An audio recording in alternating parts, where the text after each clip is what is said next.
Badai Berganti Badai, karya Tuti Nonka, narator Hanifah Abu Marzuki.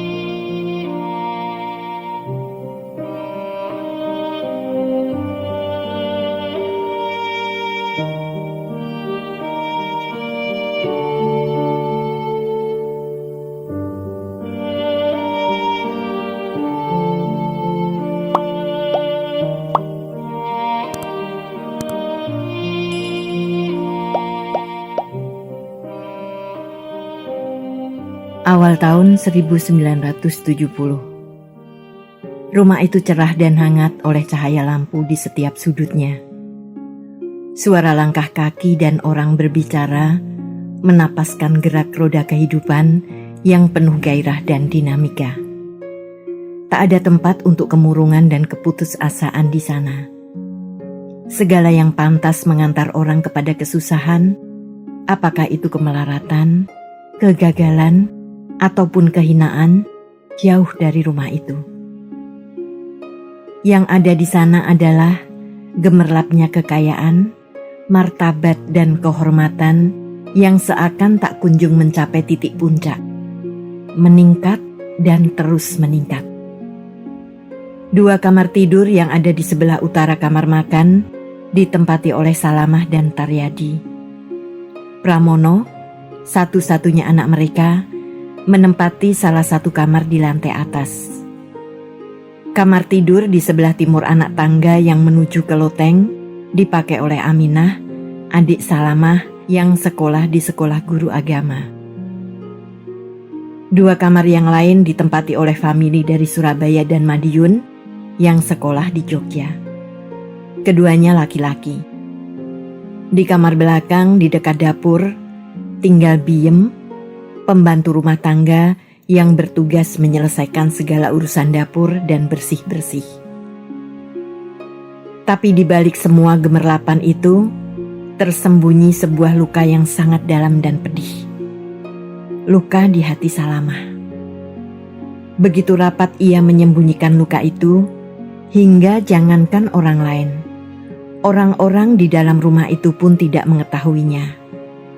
Dan memang itulah yang diinginkan Salamah. Terdengar langkah-langkah cepat menuruni tangga, diiringi siulan bernada gembira. Salamah menoleh. Pramono muncul di pintu kamar makan dengan pakaian lengkap, siap pergi. Mau kemana lagi? Salamah menegur. Biasa, sahut Pramono seperti tak acuh. Diambilnya sepotong roti dari meja makan, dilahapnya dengan cepat. Apa kau tidak bisa menjawab lebih baik? Suara Salamah berubah kurang senang. Habis, ibu selalu tanya-tanya melulu. Bergerak sedikit sudah ditanya mau apa. Pergi sebentar sudah dicegat. Mau kemana? Siapa tidak bosan? Balas pemuda remaja itu tak kurang jengkel. Oh, jadi begitu anggapanmu. Aku ini ibumu, Mono, yang melahirkan kau dengan mempertaruhkan nyawaku sendiri. Apa tidak boleh kalau aku sekedar ingin tahu saja apa yang kau lakukan? Suara Salamah bertambah emosional. Iya, tapi aku kan bukan anak-anak lagi, Bu. Aku tahu mana yang baik, mana yang buruk, mana yang bermanfaat, mana yang merugikan. Tentu saja menurut ukuranku, bukan ukuran ibu. Malu sama teman-teman, Bu? Aku repot-repot mengawasi karena cuma kau anakku, Mono. Apa kau lupa bahwa kau ini tidak punya saudara? Kalau ada apa-apa denganmu, apa kau kira aku tidak susah? Tapi ibu harus memberi kelonggaran padaku, biar aku bisa berkembang seperti anak-anak lain. Sudah, Bu, aku mau pergi. Kau belum makan? Salamah mengingatkan, ini lebih halus. Aku bisa makan di mana saja, sahut Pramono sambil menghilang ke ruang duduk di belakang kamar makan itu. Sebentar kemudian, terdengar suara sepeda dituntun keluar. Salah satu sisi ruang duduk itu memang digunakan untuk menyimpan sepeda anak-anak yang tinggal di situ. Salamah mengangkat bahu. Dipandangnya makanan yang memenuhi meja di depannya. Tak kurang dari 5 macam lauk terhidang di sana, menemani sebakul besar nasi. Belum lagi kue-kue kering, makanan basah dan buah. 10 orang boleh makan sekenyangnya di meja itu, dan masih akan tersisa untuk 10 orang lagi. Salamah memang suka makan enak dan dalam jumlah banyak. Tak pernah dihitungnya berapa uang yang ia keluarkan untuk memanjakan nafsu makannya itu. Tapi sesungguhnya kesukaan itu tidak dibawanya sejak muda. Tidak. Dulu ia orang yang amat hati-hati dalam memilih makanan. Sebagaimana umumnya seorang gadis, ia selalu menjaga jumlah makanan yang masuk ke perutnya sekedar cukup untuk memenuhi kebutuhan tubuhnya saja. Alasannya jelas, agar tubuhnya tetap ramping dan menarik. Agar ia selalu kelihatan cantik. Tapi kekecewaan yang sangat dalam mengoyak hatinya oleh tingkah laku Taryadi membuat sikapnya terhadap makanan sama sekali berubah. Makanan kemudian justru menjadi sasaran pelarian dari kekecewaannya, terutama ketika keadaan keuangannya sangat memungkinkan untuk itu. Ia merasa usahanya untuk menjadi istri yang disayangi suaminya telah sia-sia, dan kekecewaan membuat ia akhirnya malahan menghancurkan sendiri usaha itu. Pintu kamar tidur sebelah barat terbuka. Taryadi keluar. Tubuhnya yang pendek gemuk terbungkus dalam sarung dan kaos oblong. Rambutnya yang lurus dan kaku terlihat kusut seperti sapu ijuk. Sebatang rokok menyala terselip di bibirnya yang membentuk garis keras di bawah hidung besar yang selalu berminyak. Tanpa memandang kepada Salamah, Taryadi duduk di kursi berseberangan dengan istrinya. Dihembuskannya asap rokoknya, lalu mencomot bolu kukus dari atas meja. Pipinya mengembung dan gerakan mulutnya yang mengunyah terlihat seperti sapi memamah rumput. "Aku butuh uang," Taryadi berkata tanpa merasa perlu bersikap lebih menyenangkan. "Untuk apa?" sahut Salamah tanpa ekspresi, bahkan tanpa memandang suaminya, persis seperti sikap Taryadi sendiri. Taryadi menghembuskan asap rokoknya lagi. "Kontrak rumah di Surakarta sudah habis," ia berkata. Salamah diam. Lama diam. "Berapa?" akhirnya ia berkata. 5.000. "Tahun lalu cuma 3.000. Kalau kau tak mau kasih, tak apa-apa. Tapi terpaksa mereka ku bawa kemari." Taryadi menjawab acuh tak acuh. Sejenak Salamah berusaha menenangkan dadanya yang serasa mau meledak. Lalu tanpa berkata apapun ia masuk ke kamarnya, lalu dibukanya laci sebelah dalam. Di dalam laci itu tersimpan kotak-kotak perhiasan emas dan berlian, serta setumpuk uang. Seluruh harta kekayaan hasil kerja kerasnya selama bertahun-tahun. Salamah mengambil 5 bendel uang kertas 100-an dan menutup laci kembali. Dipandangnya tumpukan uang di tangannya.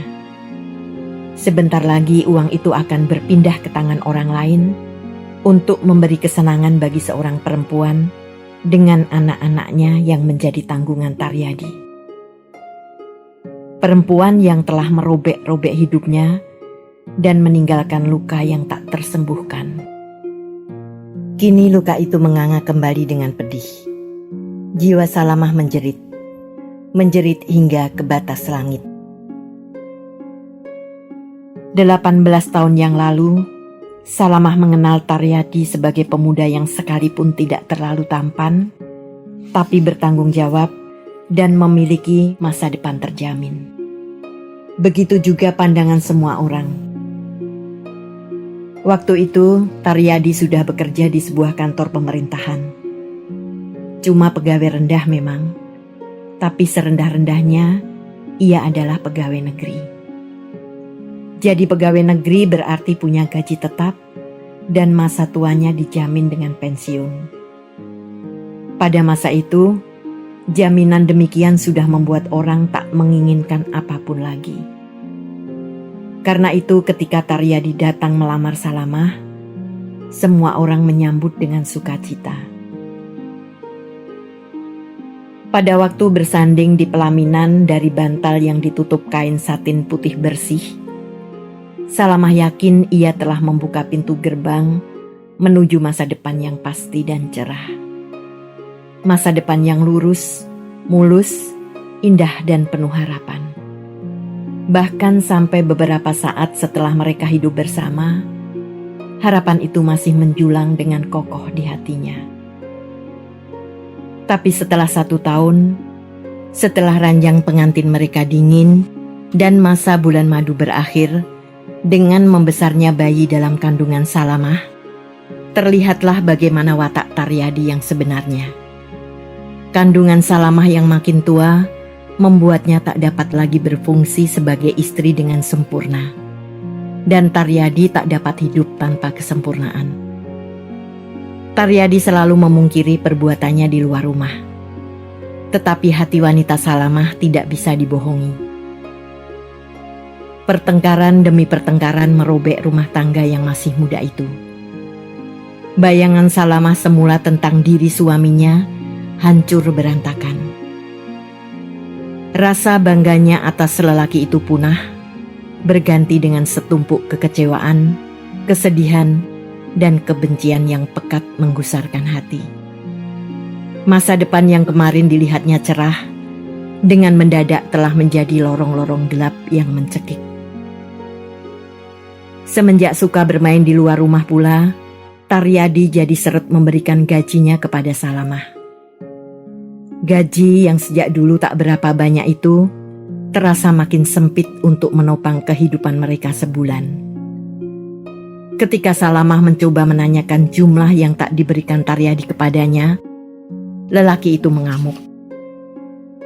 "Sesukaku mau memberimu uang berapa? Aku yang setiap hari kerja, kok enak-enak di rumah, berani-beraninya minta semua hasil keringatku. Jangan coba-coba menguasai aku. Mengerti?" bentaknya dengan bengis. Salamah menganga. Tak pernah disangkanya Taryadi akan bisa berkata sekasar itu kepadanya. Oh, manusia seperti apakah sesungguhnya lelaki ini? Tetapi kalau seorang suami telah berani menyeleweng, ia pun pasti berani berbuat apa saja. Tapi uang belanja tidak cukup. Dulu kita bisa hidup pas-pasan dengan gaji penuhmu. Sekarang, dengan gaji yang cuma separuh kau berikan padaku. Salamah mencoba bertahan. "Diam! Diam!" teriak Taryadi semakin keras. Bukan karena takut atau menerima dipersalahkan, tetapi karena kebencian yang sudah mendidih sampai ke ubun-ubun. Jangan cuma tahu menadahkan tangan. Kata-kata itu menyakitkan hatinya lebih dari goresan 1000 pisau. "Tunggulah, akan kutunjukkan bahwa aku bisa bekerja lebih baik daripada engkau," desisnya dalam hati. "Kau akan melihat bahwa aku tak akan butuh uangmu lagi." Tetapi saat itu Salamah sedang hamil 8 bulan. Kondisi tubuhnya tidak memungkinkan untuk dibawa bekerja di luar sana. Karena itu, untuk sekedar mencari tambahan uang belanja, ia membuat makanan-makanan kecil yang dititipkannya ke warung-warung. Hasilnya tak seberapa, tak sebanding dengan tenaga yang ia keluarkan. Bahkan pernah makanannya tidak laku hingga ia menderita rugi.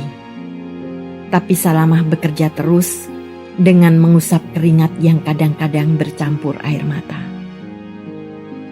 Menginjak bulan ke-9 usia kandungannya, Salamah mulai risau memikirkan anaknya yang bakal lahir. Melahirkan butuh biaya.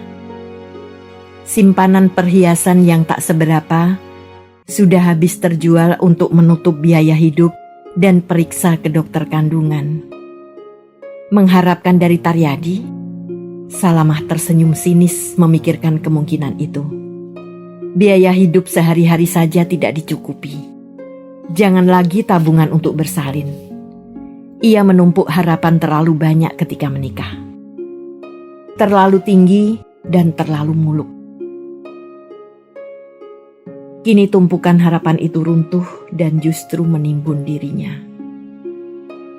Dengan memaksakan senyum dan wajah cerah, seraya menyembunyikan tangis jauh-jauh di dalam hati, Salamah mendatangi kakaknya untuk meminjam uang.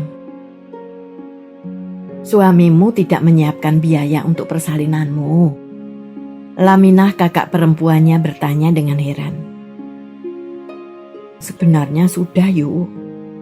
Tapi bulan kemarin uang itu dipinjam kawannya. Katanya akan dikembalikan dalam waktu 2 minggu. Tapi sampai sekarang orang itu tidak muncul-muncul. Salamah mengarang cerita. Betapapun benci dan kecewanya ia pada Taryadi, Salamah tetap tidak ingin seorang pun, apalagi keluarganya, mengetahui keburukan suaminya. Kapan kira-kira bayimu akan lahir, Amah? Laminah bertanya.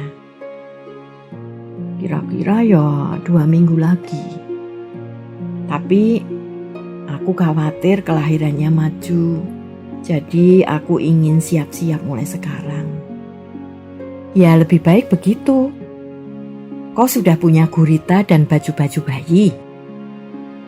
Ada sedikit, sahut Salamah sambil mengenangkan sprei usang yang dipotongnya menjadi popok dan baju-baju kecil. Kepunyaan Sugeng dulu masih cukup baik. Kalau kau mau, pakailah. Selimut dan baju-baju hangatnya juga ada. Sugeng, anak Laminah yang terkecil, sudah berumur 2 tahun. Baju-baju dan celana bayi sudah tentu tak bisa lagi memuat tubuhnya. Salamah menerima tawaran itu dengan sangat bersyukur. Sesungguhnya ia belum menyiapkan apa-apa untuk bayinya yang sebentar lagi akan lahir. Suami Laminah mengusahakan persewaan kursi dan alat-alat resepsi yang cukup besar dan laris. Laminah sendiri bekerja sebagai guru SMP.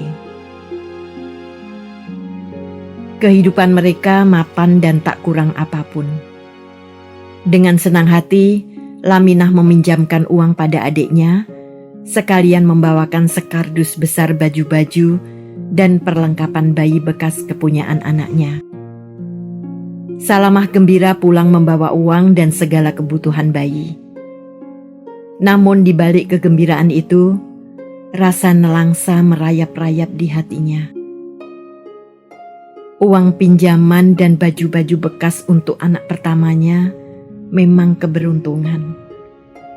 Tapi tak seorang wanita pun mengharapkan keberuntungan semacam itu. Malam hari Taryadi hampir selalu pergi. Salamah tak pernah bertanya kemana. Ia sudah tahu. Dan ia tak punya satu cara pun untuk melawannya. Malam mulai larut. Salamah merasa perutnya sangat mulas dan sakit, seakan diperas dan disentak dari dalam. Tubuhnya begitu lemah, hingga ia hampir-hampir tak kuat berdiri. Salamah tahu, saat kelahiran bayinya sudah dekat. Ia tidak tahu mesti berbuat apa. Tak ada seorang pun di rumah kontrakan itu yang bisa mengantarnya ke rumah sakit. Pergi sendiri ia tak kuat. Akhirnya Salamah berbaring saja di tempat tidur, memasrahkan nasib pada Tuhan. Ia mencoba menahan sakit dengan seluruh kekuatannya. Namun tak urung rintihan-rintihan kesakitan meluncur juga dari bibirnya. Rintihan yang sesungguhnya berasal dari dalam jiwanya, yang kemudian menjelma ke dalam jaringan-jaringan tubuhnya. Rintihan-rintihan itu pula lah yang menyebabkan Bu Prapti, tetangga sebelah rumahnya, datang tergopoh-gopoh bersama salah seorang anaknya. Bu Prapti yang tahu Salamah hamil tua langsung masuk kamar. Di atas tempat tidur, Salamah meregang dengan peluh bercucuran di segenap permukaan kulitnya. Bantal dan spray sudah tidak karuan letaknya di cengkram Salamah ketika menahan hentakan rasa sakit yang seakan hendak memutuskan tubuhnya. Ya Allah, Jeng Ama, kenapa tidak dibawa ke rumah sakit? Mana suamimu? Bu Prapti tergopoh mengambil kain dan mengusap peluh di leher dan wajah Salamah. Rasa sakit yang didera Salamah seakan-akan mengendur menyadari ada seseorang yang datang. Tapi rasa sakit itu digantikan oleh rasa sakit yang lain. Rasa sakit yang menggigit hati mendengar Bu Prapti menanyakan Taryadi. Rasa sakit itu begitu menghimpit hingga tak tahan Salamah menangis terisak. Harus segera dibawa ke rumah sakit nih. Air ketubannya sudah keluar. Di mana suamimu, Jeng Ama? Salamah merasa tenggorokannya makin sakit oleh tangis. Ia tahu kemana Taryadi pergi. Ia tahu. Tadi keluar sebentar. Salamah menjawab terbata-bata. Kalau begitu mari saya antar saja. Biar ditemani sama Haryono. Har, cari becak sana. Suruh datang kemari. Bu Prapti langsung memerintah anaknya yang menunggu di luar kamar. Kemana, Bu? Rumah sakit kan banyak, sahut Haryono dari luar. Bu Prapti menoleh kepada Salamah. Ke Tresnawati saja, Bu. Salamah berkata lirih. Sebenarnya lebih dekat ke rumah sakit Mangkuyudan, tapi di situ ongkosnya pasti lebih mahal. Tresnawati hanya sebuah poliklinik, jadi ia bisa lebih berhemat. Didampingi tetangga yang baik hati itu, Salamah dibawa ke klinik Tresnawati dengan becak. Haryono mengawal di belakang dengan naik sepeda. Malam gelap dan sepi. Lobang-lobang yang menganga di jalan membuat becak berguncang-guncang. Salamah berpegangan erat-erat di sisi becak, menggigit bibir keras-keras setiap kali becak berguncang dan menyengatkan rasa sakit yang tajam ke perutnya. Hanya 10 menit setelah tiba di kamar bersalin, bayi Salamah lahir. Laki-laki. Kecil dan lemah, tapi selamat. Perawat mengangkat bayi merah yang masih terpejam itu dan memperlihatkannya pada Salamah. Salamah, dalam kondisi fisiknya yang sangat lemah setelah berjuang menguras tenaga, memandang bayinya dengan berbagai perasaan bercampur aduk. Sedih, ternyuh, terharu, namun juga bahagia.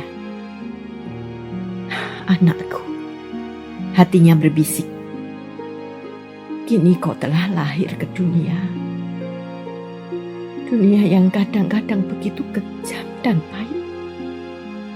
Dunia yang keras dan siap menghancurkan kalau kita tidak siaga. Engkau begitu kecil dan lemah. Begitu suci tanpa dosa. Mestinya kau tinggal saja dengan aman di rahimku, atau di surga yang tak kenal kesedihan. Tapi kau sudah terlanjur lahir. Engkau mesti tetap hidup. Hidup yang bukan asal hidup, tetapi hidup yang menyenangkan. Aku akan melakukan apapun untuk mewujudkan hidupmu.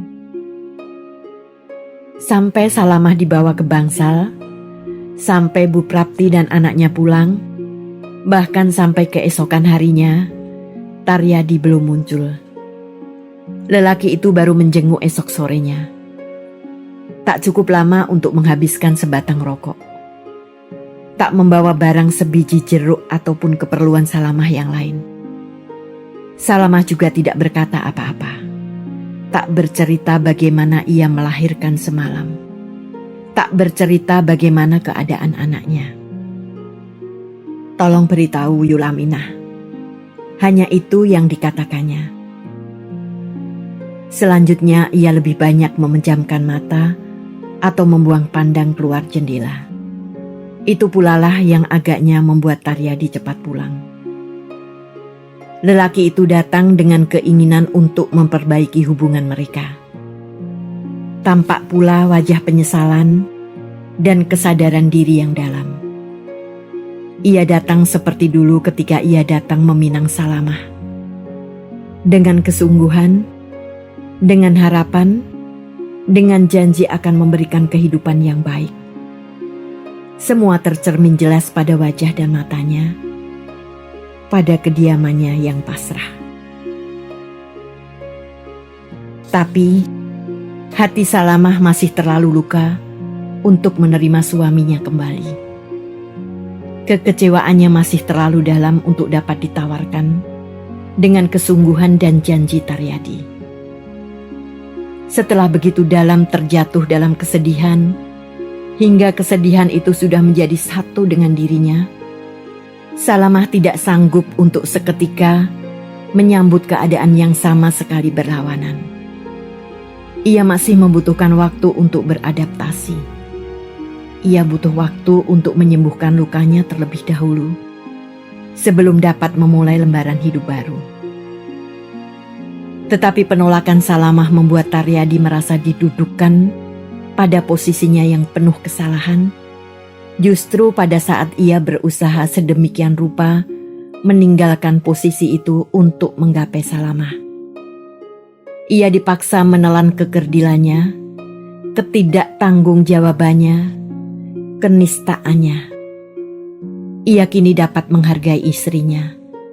Dan justru karena penghargaan itu, ia merasa lebih pantas menjauh, seperti orang yang kotor oleh lumpur, merasa harus menjauhi dari orang yang berpakaian putih bersih. Namun bersamaan dengan itu pula, ia masih merasa memiliki Salamah, dan tidak rela miliknya itu terlepas. Berbagai macam perasaan yang saling bertentangan ini, akhirnya hanya membuat ia merasa tak berdaya, merasa kalah, dan serba salah. Laminah datang keesokan harinya sepulang dari mengajar. Dibawakannya jeruk, pisang dan makanan-makanan lain untuk Salamah. Juga jamu-jamu untuk orang bersalin. Ia kakak Salamah yang tertua dan hanya seorang dialah saudara Salamah yang tinggal sekota. Orang tua dan saudara-saudara yang lain tinggal di Blora, tempat kelahiran mereka. Anakmu cakep, Amah. Hidungnya seperti hidung ibu, seperti hidungmu juga. Bibirnya seperti Taryadi, kata Laminah sambil membelai kepala si bayi yang diantarkan kepada Salamah untuk disusui. Salamah mencoba tersenyum. Bagus kalau anak pertama laki-laki, bisa dijadikan gantungan hidup. Nanti anak kedua, ketiga dan seterusnya, laki-laki atau perempuan sama saja, sambung Laminah. Salamah tersentak. Anak kedua, anak ketiga. Tidak, ia tidak ingin punya anak lagi dari Taryadi, dari benih yang sudah kotor. Tidak, ia tidak mau rahimnya ditaburi benih-benih berulat.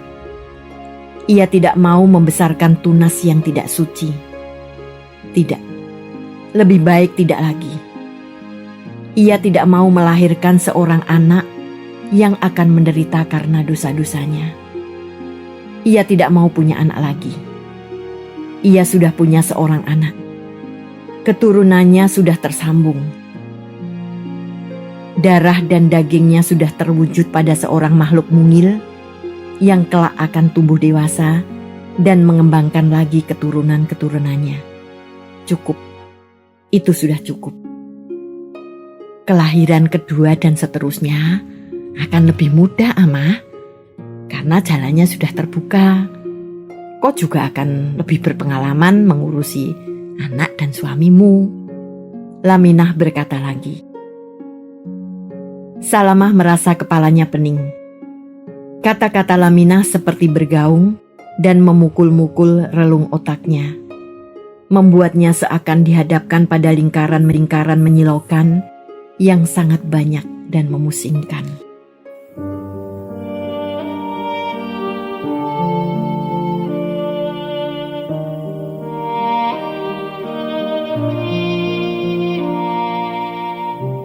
Terima kasih telah menikmati cerita ini.